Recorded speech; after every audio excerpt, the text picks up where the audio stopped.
다음 부분은 단지를 이제 조사 분석한 부분 있죠. 사이트 서베이 어널리시스의 내용들이 무엇인가 한번 구체적으로 살펴보는 부분이 되겠습니다. 자, 처음으로 여러분들이 조사해야 될 것들은 일종의 어떤 문헌 조사들입니다. 다큐먼트들이죠. 그래서 문헌 조사는 리걸 컨디션들에 대한 것들입니다. 법적인 여건들. 법규나 법령을 보라는 게 아니고요. 보통 이제 국토계획법이나 도시계획 관련법에서 그 지역의 그 도시의 어떤 기본 계획을 세우도록 되어 있습니다. 그렇기 때문에 그 기본 계획이 설계하고자 하는 단지에 어떤 영향을 미치고 있는지, 어떤 것들을 규정하고 있는지 여러분들 파악해야 되겠죠.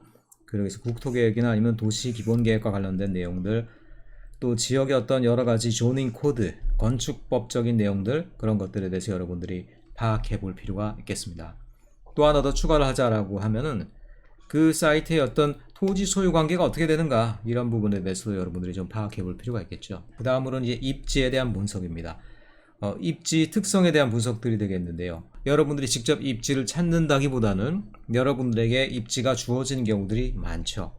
그렇지만은 어떤 경우에는 여러분들이 가장 최적의 입지를 스스로 찾아가야 되는 경우도 있습니다. 여러분이 단순히 어떤 디자인만 할 뿐 아니라 직접 개발을 앞장서는 개발 주체가 되려고 그러면 여러분들이 그 개발에 맞는 적지, 가장 수터블한 그런 적지를 여러분들이 찾아내는 것들이 필요하겠죠.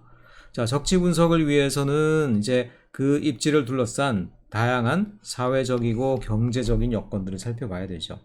자, 물론 이런 작업들은 최근에 이제 GIS를 통해서 굉장히 편리하게 되고 있고, 여러분들이 GIS 수업을 통해서 이미 많이 경험을 하고 있는 줄 압니다. 그런 것들이 기본적으로 Locational Analysis, 입지 분석 부분이 되겠어요. 자, 입지 분석에 포함되어야 될 어떤 여러 가지 컨디션들을 얘기하고 있고요. Surrounding Analysis라고 되어 있는데 주변 환경에 대한 분석이 되겠죠. 그 입지를 둘러싸고 있는 여러 가지 환경적인 측면들, 맥락적인 측면들 있는데, 기본적으로는 피지컬한 측면하고 사회 문화적인 측면으로 이제 구분될 수 있겠죠. 피지컬한 어떤 컨디션들 한번 먼저 볼까요? 물리적인 부분들. 자, 주변의 어떤 건물의 특성들, 주변에 있는 용도나 아니면 조닝의 특성들, 주변에 주거가 있느냐, 상업이 있느냐, 뭐 공업이 있느냐, 이런 등등. 그리고 주변의 어떤 시닉, 경관적인 특성들, 이런 것들에 대해서 여러분 조사를 해야 되겠고, 경우에 따라서는 그것들을 스케치하거나 아니면 사진을 찍은 것들이 필요하겠죠. 그래서 주변에 어떤 경관적인 특성이나 아니면 시각축이 있는가, 시각축 또는 랜드마크가 있는가, 이런 부분들이 다 조사돼야 될 부분들이 되겠죠. 자, 그리고 피지컬 컨디션 중에는 좋은 부분이 아닌 부정적인 부분도 얼마든지 있을 수 있어요. 뭐 소음이라든가 아니면 공해와 관련된 여건들, 자, 이런 것들은 받아들여야 될 부분이 아니라 차단하거나 아니면 그 영향을 최소화해야 되는 대상이 되겠죠. 그렇기 때문에 이런 부정적인 부분도 반드시 단지 계획을 들어서기 전에 조사해야 될 주변 여건 중에 하나입니다. 자, 소셜 컬처럴 컨디션, 사회 문화적인 여건을 한번 가볼까요? 어떤 것들이 그 카테고리 안에 있을까? 단지를 이루고 있는 장소 주변의 어떤 특성들, 장소성들 좀 알아야 되겠고요. 그 다음에 단지나 그 단지 주변에서 일어나고 있는 공간 문화적인 특성들. 지금 이건 어떤 하나의 광장에서 일어나는 광장 부분이에요. 광장에서 일어나는 사람들의 어떤 이동 동선이라든가 아니면 사람들이 밀집하고 있는 패턴들, 그리고 소음이 발생하는 특성들, 이런 것들을 갖다 간단하게 그려놓은 그림이 되겠는데, 그 공간에서 사람들이 어떤 활동을 하고 있고 어떤 방식으로 그 공간을 지나다니고 있고 어떤 행사들이 나타나고 있는가, 이런 부분에 대해서 여러분들이 조사할 필요가 있겠죠. 자, existence of community, 기존의 어떤 공동체들이 이미 있는 경우들이 있겠죠. 그 공동체의 존재 여부에 대해서 여러분들이 파악을 해야 되고요. public facility and influence라고 되어 있는데, 공공시설이라고 그러면 이런 어떤 소방서도 있고요, 도서관도 있고요, 여러 가지가 있죠. 초등학교라든가 아니면은 유치원까지 이런 민간 시설까지 포함되기도 합니다. 그런 것들이 주변에 어떻게 분포해 있는가. 자, 그런 시설이 없다라고 그러면 어떻게 됩니까? 기본적으로는 여러분들이 거기에 개발을 하기가 굉장히 부적합하다는 거예요. 하지만 그걸로 끝나는 건 아니죠. 그런 어떤 공공시설 또는 기반시설이라고 합니다.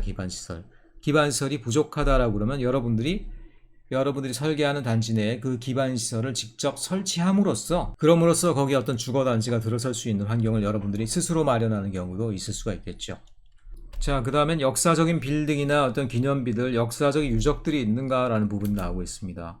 이게 이제 우리나라를 치면 근대 유적 정도에 해당하는 천도교 교당의 건물의 어떤 모습인데요. 이런 역사적인 유적이 주변에 있다라는 것들은 우리가 그와 관련된 보존이라든가 경관적인 조화라든가 이런 것들이 굉장히 신경을 써야 된다는 얘기거든요. 그렇기 때문에 이런 부분들도 우리가 고려해야 될 사회 문화적인 여건에 들어간다 얘기할 수 있겠습니다. 자, 그 다음에 기반시설과 관련된 여건들, 인프라스트럭처, 상하수도라든가 아니면 빗물 처리와 관련된 시설의 여부들. 자, 이런 시설이 있어야 되겠고요. 없다라고 그러면 여러분들이 스스로 단지 계획 내에 이런 시설들이 설치될 수 있도록 여러분들이 처리를 해야 되는 것이죠.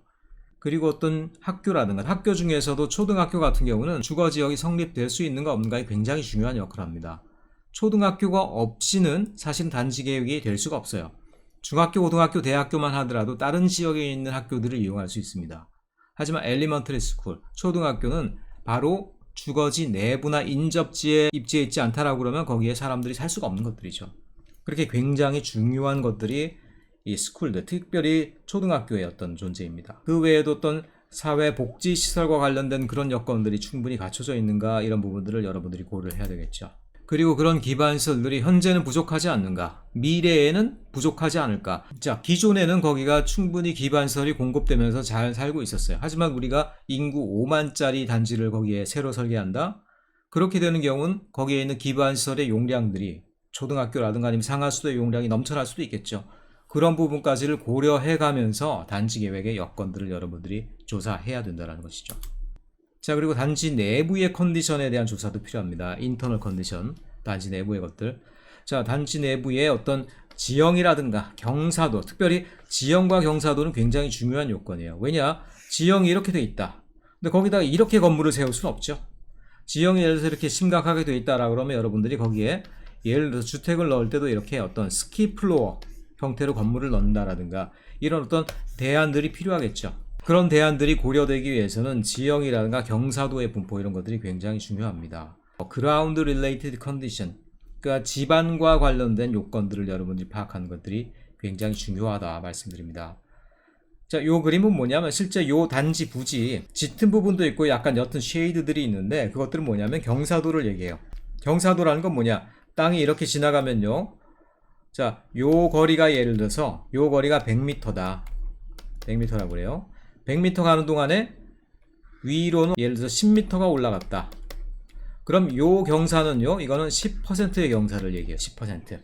왜냐면 100분의 10이기 때문에. 경사를 퍼센트로 나타낸다고 했을 때 퍼센트지가 높아질수록 좀 더 짙은, 말하자면 좀 더 진한 쉐이드가 되어 있는 것일수록 경사가 강해지는 곳이라는 것이죠. 그래서 이런 데는 굉장히 평평하죠. 이런 데는. 근데 이런 데는 굉장히 경사가 심한 걸 볼 수 있죠. 이런 부분에는 경사가 굉장히 심하니까 이런 부분에 건물을 어떻게 놓아야 될 거냐, 또는 땅을 깎아내거나 아니면 평평하게 하는 작업을 해야 될 거냐, 그런 것들을 여러분들이 판단할 수가 있어야 되겠죠. 하지만 기본적인 원리는, 단지 계획의 가장 기본적인 원리는 원래 주어진 지형들, 경사들, 그런 것들을 가능하면 최대한 그대로 활용할 수 있는 것들이 사실은 가장 좋은 단지 계획이라고 할 수 있겠죠. 자, 여기에 보면은 각각의 경사도에 따라서 어떤 용도들이 가능한가를 이제 말해주고 있는데요. 제가 요거를 여러분들 따로 한번 정리를 해보겠습니다. 일단 0%에서 한 뭐 10%, 4%까지. 0에서 4%라는 건 사실 이건 어떤 의미냐면 사람들이 경사를 느낄 수 없어요. 완전 평평. 완전하게 평평하게 느끼고 4% 정도 경사가 있다고 하더라도 사람들 입장에서는 인지하기 어렵습니다. 그렇기 때문에 완전히 평평하게 느낀다라는 건데, 자, 그 다음 구간은 어떻게 되냐면 4%에서 이제 10% 정도가 되겠습니다.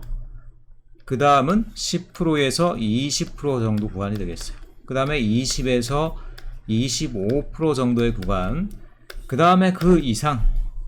자, 이렇게 구간을 나눠봤을 때 첫 번째 구간, 두 번째 구간, 세 번째 구간, 네 번째 구간, 다섯 번째 구간이 있다고 할 때 여러분들이 사이트 플래닝 앤 디자이닝을 한다고 할 때 어디를 선호하겠습니까? 어디가 여러분 개발하고 디자인하기에 제일 유리할 것 같아요?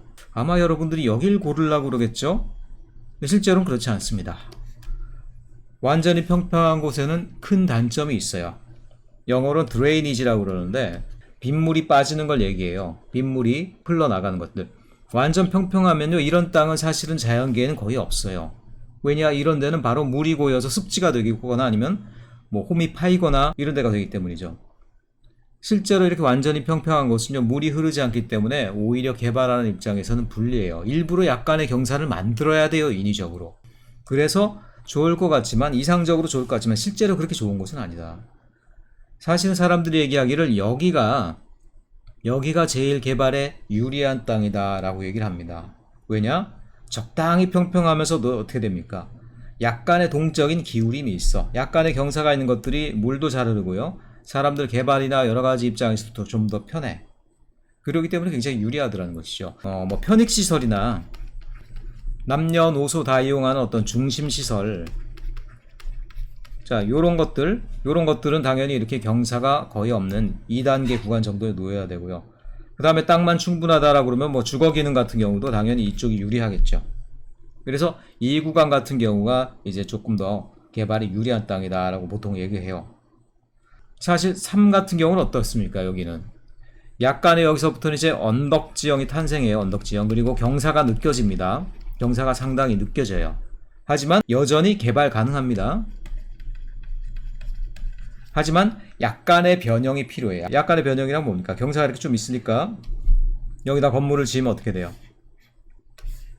자, 요만큼의 땅을 우리가 깎아내야 될 필요가 있는 거죠. 그러니까 이런 것들을 우리가 절토라고 그럽니다. 절토. 절토는 흙을 잘라낸다는 얘기죠. 그러니까 약간의 절토가 필요한 가운데 그래도 개발은 가능하다. 하지만 상당히 경사가 느껴진다. 이런 얘기가 되겠죠. 그래서 주거지나 이런 것들은 가능한데 모든 사람들이 쓰는 어떤 그런 시설들 이런 것들을 여기다 갖다 놓는 것들은 조금 우선순위에서 떨어진다. 이렇게 얘기할 수가 있어요. 20에서 25% 되면은 한 상당한 경사예요.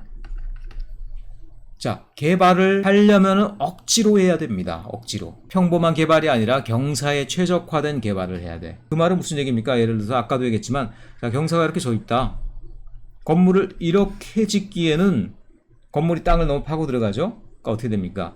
여기 이런 건물이 아니라, 자, 요런 식으로 짓는 건물 아까 뭐라 그랬어요? 요런 것들을 갖다가 이제 테라스형 건물이라고 합니다.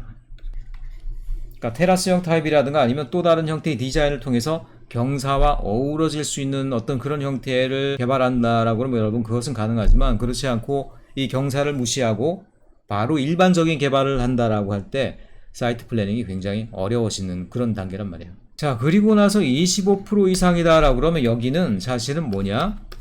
개발하지 않는 게 낫다. 뭐 되도록이면 보존하는 게 낫다.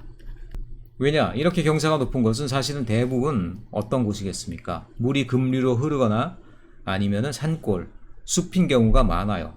그렇기 때문에 자연적인 여건으로 볼 때도 여기는 보존하는 게 더 유리하다라는 얘기예요. 그래서 정리를 하면은 가장 디벨로퍼블, 그러니까 개발이 가능한 범위다라고 그러면 일단 요 정도가 되겠죠. 요 정도. 그리고 요런 정도에서 조금 더 특별한 어떤 디자인이나 경사에 대한 적응이 가능한 형태를 통해서 여기 요 정도도 조금 더 활용할 수 있고 이 정도 가면 이제 개발을 하지 않는 것으로 보통 봐야 됩니다. 하지만 그런데 어떻습니까? 우리나라 같은 경우에는 여전히 5다 5. 워낙 산지가 많고 땅이 부족하다 보니까 25% 이상 경사되는 것들도요. 엄청나게 이게 산을 통째로 날려버리고 그걸 또 단지로 만드는 경우가 굉장히 극단적인 경우들이 우리나라에 많이 있긴 있어요. 자, 그럼 제가 무슨 얘기를 하는 겁니까? 이거는 일반적인 경우를 얘기하는 거예요. 하지만 사람들이 작정했을 때 사실 따지고 보면 개발하지 못하는 땅은 사실 없을 수도 있다. 경사가 아무리 심하다고 하더라도요. 사실은 인류가 이용하지 못할 땅은 없어요. 그 대표적인 사례 같은 경우가 뭐냐면 지금 마야족들이 남겨놓은 문명 지역이죠. 웬일인지 모르겠는데 산속 깊숙이 굉장히 경사가 높은 곳에 이런 어떤 하나의 도시를 만들어 놨죠.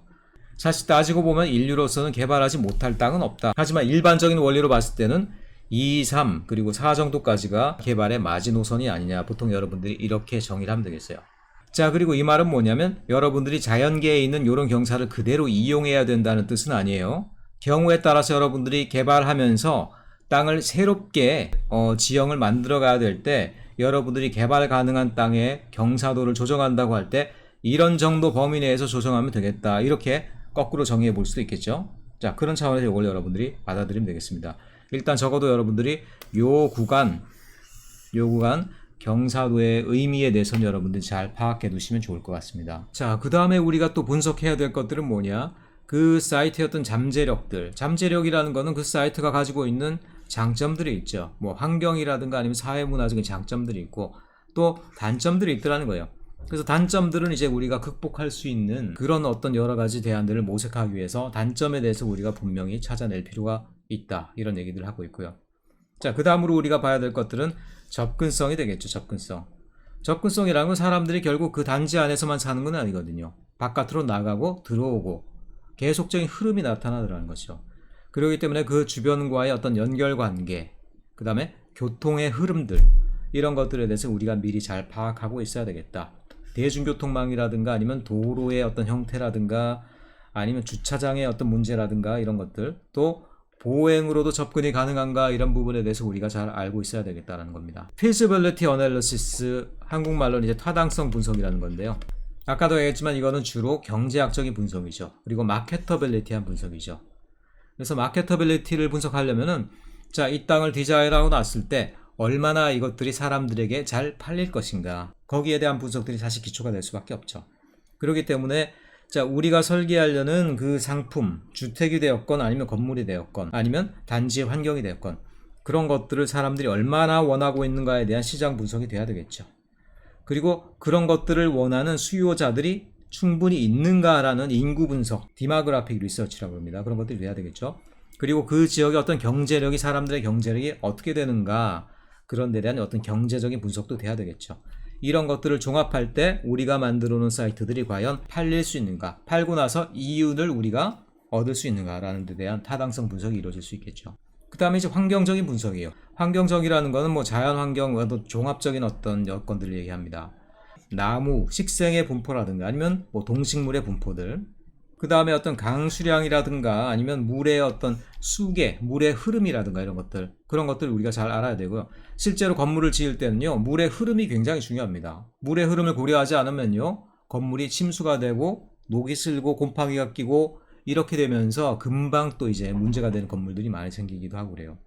전체적인 기후가 아니라 그 지역에 콕 집어 생기는 로컬 템퍼레처, 마이크로 클라이밋이라고도 그러죠. 마이크로 클라이밋. 그런 것들에 대해서 잘 알아야 되고, 그리고 특별히 워터 시스템 같은 경우는 터포그래픽 컨디션하고도 연결되죠. 그래서 그런 부분을 여러분들이 조사를 잘 하고 있어야 된다.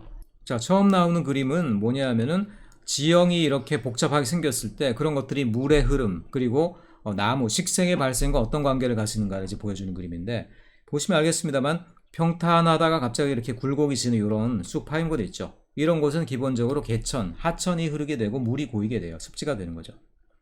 그렇기 때문에 이런 데 물이 흘러가는 길 같은 경우는 항상 물이 지나갈 가능성이 크고, 비가 오는 경우 거센 흐름이 생기기가 쉽기 때문에 여러분들이 항상 이제 주의를 해야 된다는 거. 그리고 보통 이렇게 살짝 경사가 생기는 부분들 있죠. 이런 경우에 식생들, 나무들이 많이 발생을 해요. 여기서 내려가는 물이 나무에서 많이 흡수됨으로써 여기에 지나치게 물이 많이 고이지 않는 그런 방식으로 지형과 수계 시스템이 만들어지는 거죠. 식생이라든가 물의 흐름들, 그리고 그런 것들을 가능하게 하는 어떤 지형의 형상들, 이런 것들을 여러분들이 부지런히 검사를 해야 되더라는 것이죠. 그냥 위에서만 딱 내려다볼 게 아니라 지형의 단면을 이렇게 고려함으로써 여러분들이 사이트 플래닝에 필요한 좀 더 기초적인 조사를 할 수 있다, 이렇게 얘기 드릴 수가 있겠습니다. 자, 그리고 여기는 마이크로 클라이밋을 만드는 효과, 뭐에 의해서? 플랜팅, 그러니까 나무, 식생들이 마이크로 클라이밋을 만드는 여러 가지 상황들에 대해서 보여주고 있는데, 햇볕을 차단해 주거나 아니면은 햇볕의 뜨거운 기운을 선선하게 해주는 어떤 그런 역할도 하죠. 그리고 미적인 역할도 하죠. 아름다움이라는 거. 그리고 또 중요한 거는 나무들이 이파리가 어떻게 생겼느냐, 또는 나무의 높이가 어떻게 되냐에 따라서 강한 바람을 막아주기도 하고요. 그리고 강한 바람을 약하게 해주기도 하고요. 넓은 바람을 좀 좁은 바람으로 바꿔주기도 하고요. 바람의 방향을 바꿔주기도 하고, 이런 식으로 여러 가지 형태로 작용을 하더라는 거예요. 그렇기 때문에 그 지역에 기후상으로 약점이 있다, 그럼 그걸 포기하는 것이 아니고요. 건물뿐 아니라 건물과 나무들, 그러니까 식생들 간의 관계를 통해서 여러분들이 조절해 나가는 그런 기술에 대해서도 여러분들이 공부할 필요가 있다는 겁니다. 그렇기 때문에 바로 이런 자연환경에 대해서도 여러분들이 단지 계획 이전에 조사할 필요가 있다는 겁니다. 자, 그래서 여러분들이 이렇게 사전조사, 단지 여건에 대한 사전조사가 끝났다라고 그러면은 하나의 어떤 종합된 지도를 하나 만들고 올 필요가 있어요.